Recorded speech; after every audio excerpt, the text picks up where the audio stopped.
T-Rogorans, T-Baggians, T-Baggins? You know what? Seeing as the title is already given away, let's just get straight into this one. Yes, this is our explanation of the Dominion from the Star Trek universe. Hopefully we've got some information you need to know, or maybe you've just forgotten. Like, what exactly is that thing that I just failed to pronounce? T-Baggerans. Yes, that'll do. Either way, in this edition of Star Trek Explained, we're going to get deep into the Dominion. The imperialist state who were founded in the Gamma Quadrant got rather upset and then waged a very deadly war with the Federation and other Alpha and Beta Quadrant species. It was a tad dramatic. This video will cover their history, as well as what makes up this technologically superior adversary.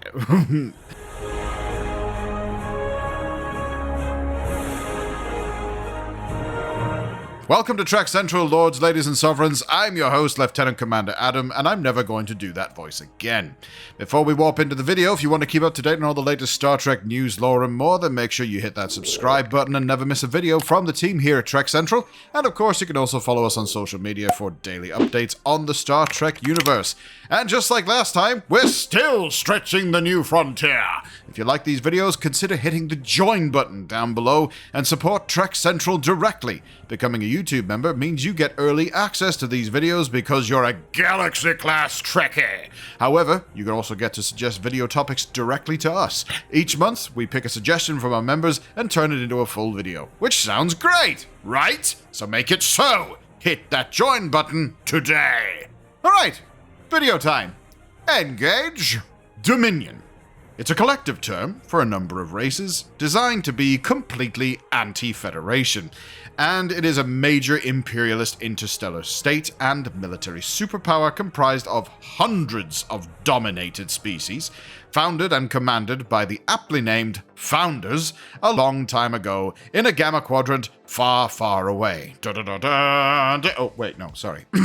The Founders themselves, a race of shapeshifters, or more commonly referred to as changelings, are responsible for the creation of the Dominion in its entirety, and all strategic decisions undertaken throughout its history. Spotlight hogs. These gelatinous shapeshifters sought to protect themselves against widespread persecution from humanoid races whom they called solids by totalitarian control, because that always works. 10,000 years before the discovery of the Bajoran wormhole, they genetically engineered two slave races. The Vorta, specifically to act as field commanders, administrators, scientists, diplomats, and Iggy Pop stars of their new empire, and were then dubbed the Founders by their new creations, who worshipped and regarded them as nothing less than gods, because of course they did. One of their most loyal and prominent lead Vortas, Weyoun, had several iterations, largely during the Dominion War. The Weyouns did not have a very good time of it during the war, as each one just died, was vaporized, fell down the stairs, disappeared under mysterious transporter-related circumstances, or otherwise popped his clogs, and they were posted, when they weren't dying, to key facilities and locations, most of the time alongside the female changeling, or commanding in her stead. Also engineered for their all-encompassing needs alongside the Vorta were the Jem'Hadar, the military arm of the Dominion, not just dependent, but completely addicted to the narcotic Ketracel White, which was facilitated by the Vorta so as to keep them loyal and mostly under control. They could be bred and matured quite quickly so as to be ready to replace any fallen brethren in very quick order, although they did have a rather short lifespan. We are able to fight within 3 days of our emergence, with an average life expectancy of less than 20 years. Although this was largely due to them all running into battle and exploding, rather than aging. During the Dominion War, Ketracel White was manufactured in large quantities at a sonar outpost, Devos 2, a position that additional support was ordered to as believed the Federation knew of its existence. The sonar being those lovely narcissistic and materialistic people they always have been, with the worst addiction to the worst manner of facelifting ever. Contrary to some of the dialogue appearing in Insurrection, this facility was constructed after the Enterprise E circumvented the cacophony of dodgy dealings in the Briar Patch, clearly suggesting that not all sonar returned to their homeworld of Baku. Together, the two species dedicated themselves to imposing the Founders' vision of order upon the quadrant by bringing all other civilizations under their control, and expanded the Dominion's territory through diplomacy, military conquest, or some weird combination of both. By the mid-24th century, hundreds of species had been conquered. Another of those species included, but by no means were limited to, the aforementioned T-Bagians. They lived on an M-class planet in a trinary star system with F, G, and M-class stars, and a whole lot of sugar cubes. They resemble Earth-like crustaceans. While they were not adapted to aquatic environments, they were warp-capable and usually drank themselves without biscuits. They were a dominant species alongside the humanoid Skrea, although they did kill most of the leaders of the Skrean, and forced the rest of the population to work as laborers and servants until the Dominion came along, invaded and conquered them, and allowed the Skrean to escape. Though it begs the question, why weren't they integrated? As that definitely seems like a thing the Dominion would do as a return the favor type deal. A mere 200 years before first contact with the solids of the Alpha Quadrant, 100 infant changelings were sent out in containers through the universe in order to see how other alien races reacted to their presence. The only 3 that were ever heard of again, conveniently, all landed right on the doorstep of the wormhole, on the most important station in the Alpha Quadrant, Deep Space Nine. And wouldn't you know it, that's where all the fun happens! As a whole, the Dominion were unknown to the Alpha and Beta Quadrant powers until the discovery of the wormhole in 2369, which facilitated the exploration of the Gamma Quadrant, which incidentally kicked the Hornet's Nest by moseying on through and setting up shop wherever they deemed unspoken territory, irrespective of unknown planetary claims. Jem'Hadar troops notably annihilated numerous Bajoran and Federation colonies and ships in the lead-up to the capture of Station Commander Benjamin Sisko, issuing the demand that everyone stay on their side of the anomaly. A demonstration of their resolve was by not only showing off their ability to penetrate shielding, but their extremist level of devotion to their cause, by making a kamikaze run on a retreating vessel, using the fanatical act to drive home their point to the Federation by so easily kicking 50 Shades of Grey out of, at the time, their flagship class of starship. Poor Star Drive! Yes, it's been a while since I've said it. Get it out of your system. It's okay now. Everything's going to be fine. By the way, sidebar, the writers intentionally made the Odyssey a Galaxy class to emphasize the point that the Dominion were much more threatening than anything even the Enterprise D had previously encountered. And yes, we're including the Borg in that equation, with Robert Hewitt Wolf noting that even Jean-Luc Picard wouldn't have stood a chance. But again, his ship didn't stand a chance against an outdated bird of prey with faulty magnetic coils. But anyway, the Founders subjected the USS Defiance crew to hallucinogenic manipulation to test the willingness of the Federation to appease the Dominion, because everything's easier with drugs, you see. As a result, the reclusive Founders, previously unseen or revealed themselves to in fact be changelings, which to me is just like taking off a mask to reveal another mask. But whatever, good effort all the same. The justification of their actions was a need to protect themselves, they said, and they voiced their duty and inclination to impose order on a chaotic universe. Because what you can control can't hurt you. Something good came of it, though, that being the Karima, another Dominion-affiliated race, which got a trade deal with the Ferengi out of the visit, largely thanks to the Dosai. Hello, Merlin!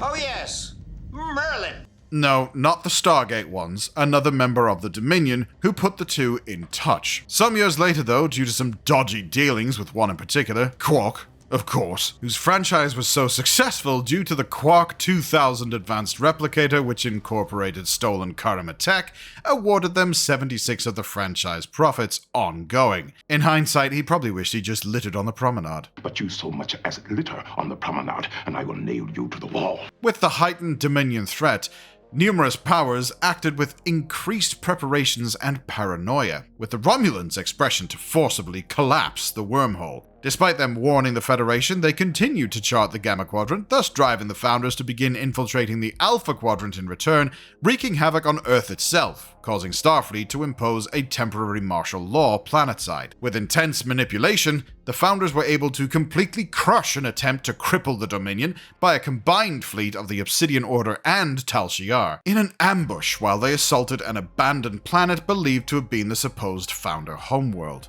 The decisive victory saw the destruction of the Obsidian Order and the eventual fall of the Cardassian Central Command, substantial weakening of the Tal Shiar, and paved the way for the Dominion intrusion into the Alpha Quadrant. A changeling impersonating Ambassador Krajewski stirred the pot by informing Captain Sisko that the Xenkethi, an alien race with a history of hostility toward the Federation, had unseated their ruler in a coup d'etat, warning that the replacement may renew anti-Federation hostilities and to take the Defiant to the Xenkethi border.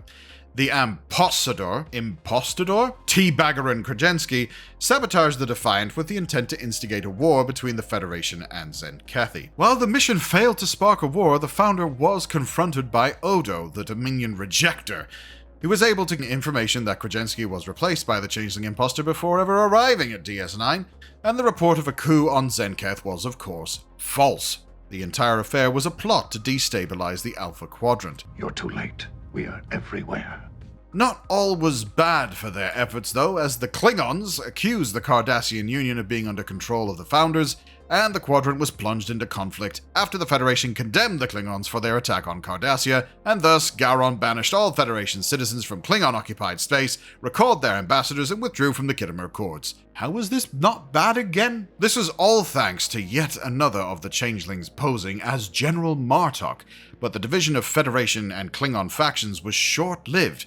When Commander Worf showed up, ex machina, Prune juice, chilled. Fruit juice. the deception was discovered, the Klingons rejoined the Accords, and the fight against the Dominion. A foothold was gained when Gul Dukat announced that the Cardassian Union was joining the Dominion, allowing ships to enter the Alpha Quadrant and helping them wipe out the terrorist group known as the Maquis. Now at this point we've all heard of the Cardassians, the ones with slightly pasty skin, way too much makeup, matching hairdos, and a rather pants reality show between the time spent on their cool bronze and gold spaceships. Jem'Hadar were then bred in the Alpha Quadrant, and shipyards were built in various places, including the crucial orbital production facility located at Monak 4, joint Cardassian Jem'Hadar, and responsible for primarily constructing the Galar-class warships and Jem'Hadar battle cruisers. We're evacuating the station. Cumulatively, it all tipped the scales balance in their favor. Even with entrance to the wormhole mined, preventing further reinforcements coming in from the Gamma Quadrant, their forces had grown enough to capture Deep Space Nine, or rather as it was then known by its former name, Terok Nor. Whoever controlled the station controlled the wormhole, the key to the Alpha Quadrant. The minefield was then suddenly brought down, and the battle fleet was mere minutes away from flooding the Vajoran system with reinforcements. However, Starfleet had sent a task force to battle with the Dominion's fleet already occupying that sector, which were all but inevitably going to lose until a Klingon swarm swooped in, turning the tide of the battle, allowing the Defiant, and only the Defiant, to break through and reach Terok Nor. Set a course for Deep Space Nine. Maximum warp. Or should that be Deep Space Nine? No, they hadn't taken it back. Terok Space Nine? Deep Space Nor? Teabag Nor. Still optimistic that one little ship would be no match for the wrath that was about to pour through the anomaly as the minefield was destroyed, but with their weapons disabled, the Defiant entered the wormhole, and shortly thereafter returned, with no Dominion ships on their aft at all, coupled with the report that over 200 enemy vessels had broken through their lines and were headed straight for them. Time to start packing. Fun fact for those who haven't played Star Trek Online, if not, why not? It's free. Those Dominion ships that were wiped from existence had to be placed somewhere, and indeed they were, dropped 35 years into the future by the Prophets. They ended up swarming Bajoran space, retaking the station by force despite being condemned by the captured female founder, and ordered to stand down. Of course, being the protagonist, you and your valiant crew saved the day by destroying the Dominion battleship with first Kara Khan, having beamed aboard after losing a phaser and or fist fight with you in ops. Despite their defeat and loss of Teabag 9, however, the Jem'Hadar and the Dominion ended up continuing to make significant advances, such as the Jem'Hadar's new battleship that also appeared in Star Trek Online as the Dominion Dreadnought, which not even the Defiant-class USS Valiant could take on, despite its own advanced systems and modified torpedoes, crewed by the illustrious but obnoxiously naive Red Squad. Even with Jake Sisko pointing out the glaringly obvious fact of it being twice the size and 3 times as powerful as a Galaxy class, not to be confused with the USS Vengeance. The Valiant's crew decided to press on all the same, seemingly convinced that they could turn this ship into some kind of space spaghetti. The Dominion's seemingly ever-growing power led to the non-aggression pact with the Romulan Star Empire, which, without a shadow of a doubt, had them thinking the conquering and division of the Federation would cause a power vacuum for them to fill. As if that would be allowed to happen. A drastic loss of control in Shintoka within Cardassian space appeared to have the Dominion teetering on the precipice of loss, even though they were able to keep it under constant siege, until they were able to gain an alliance with the Breen Confederacy. Totally not the Bosch, teabags, who had powerful energy-dampening weapons, though the ships themselves were heavily damaged with a hefty volley from the Defiant, were capable of disabling any opposing ship with just a couple of shots. Poor Captain Sisko. I believe he was quite fond of that ship. Oh my god. Am I a Wayun? Victory tended to be all but inevitable for the Dominion at pretty much every turn, minor setbacks notwithstanding, but the Founders did end up on the verge of dying out, as Starfleet's secret, not to mention less than favorable Section 31 had developed a horrific virus, infecting the Great Link, which, for lack of a better term, made them slowly shrivel up and have bits of their face fall off. All in all, in spite of devious schemes of infiltration, manipulation, corruption to not only cause internal struggles and conflicts, but an overall plan to turn several major powers against each other, those being the Klingons, the Romulans, Starfleet, all of whom wound up being brought together and working together, with insider help from rebel Cardassian groups, brought about the downfall of the Dominion, in conjunction with the cure for the Founders' disease, ripped directly from the twisted mind of Agent Sloan by our man, Dr. Bashir. At the 11th hour, no less, before Sloan's mind collapsed inward on itself and died.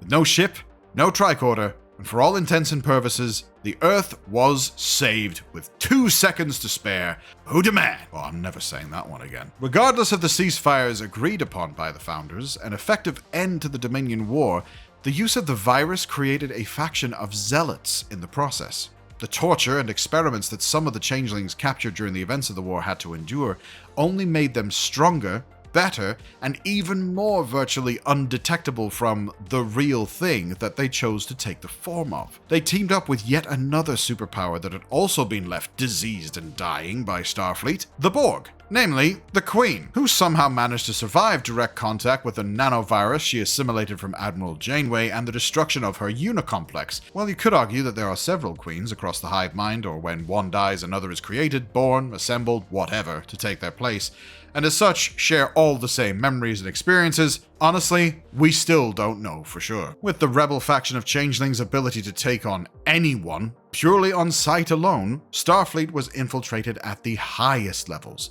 with all the means to capture Jack Crusher, the genetic harbinger of the Borg, or to give him his Borg name, Vox. And with a smattering of Borg ingenuity, the transporter system architecture was altered to oh so casually drop an organic receiver in damn near everyone that stepped through the thing, that when triggered by the activation of the all-new fleet formation mode and connection of one Jack Crusher to the Queen's supersized death box, reactivated the hive mind. Every Starfleet officer under the age of 25 was promptly assimilated, in what I can only assume was some kind of horrible TikTok analogy. We are the Borg.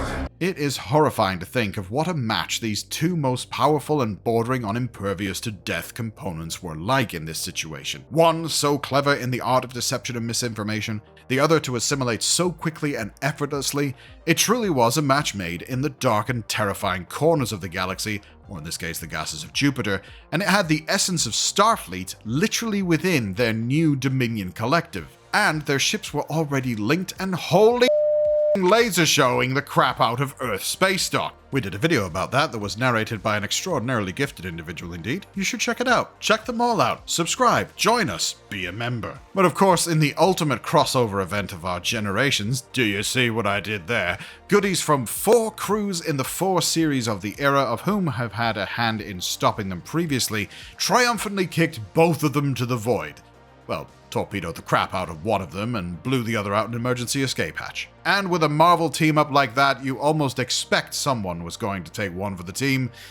Well, at least they did away with the imposter Tuvok. Right, we're not seeing any more of those grins? If they have indeed, then I argue that only now the Dominion threat is finally over. But hey, that's just a theory. A Trek theory. Now give us legacy! If you want to keep up to date on all the latest Star Trek news, lore, and more, then make sure you hit that subscribe button and never miss a video from the team here at Trek Central. You can also follow us on social media or join our community Discord server. But for now, I've been Lieutenant Commander Adam, and we'll see you next time. Live long and prosper, my friends. T. Baggerin.